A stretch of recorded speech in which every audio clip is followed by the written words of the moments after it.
Thanks for tuning in. I'm Anna Silver with a look at the top news headlines for Saturday, September 28th.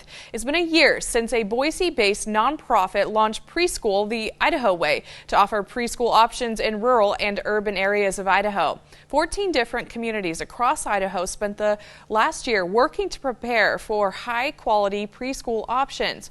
It's called Preschool the Idaho Way.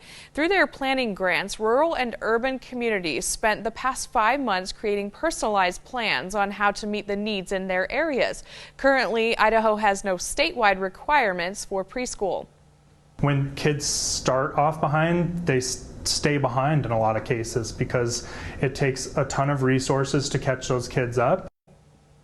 Coming up in October, the next set of grants come out, implementation grants. These grants help communities actually create the preschools and resources they need. The goal is to have 7 to 10 implementation grants of nearly $40,000 each. They'll be open for all communities beyond the 14 that received the previous grants.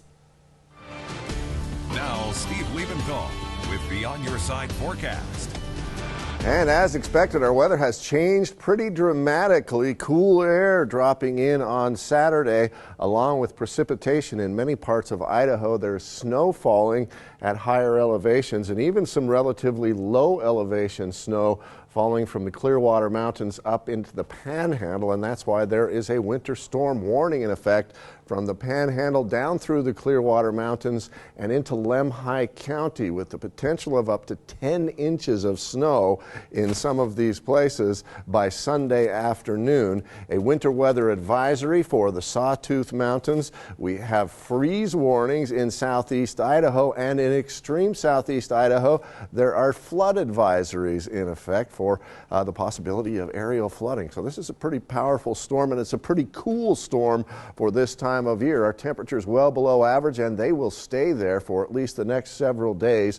Sunday afternoon high only up to 53. Morning lows getting down into the 30s, and by Tuesday down to freezing. So it's time to start thinking about bringing those plants in or covering them up in the garden, because we could have some frost damage early in the week with those lows getting down to around freezing, if not even a little colder than freezing.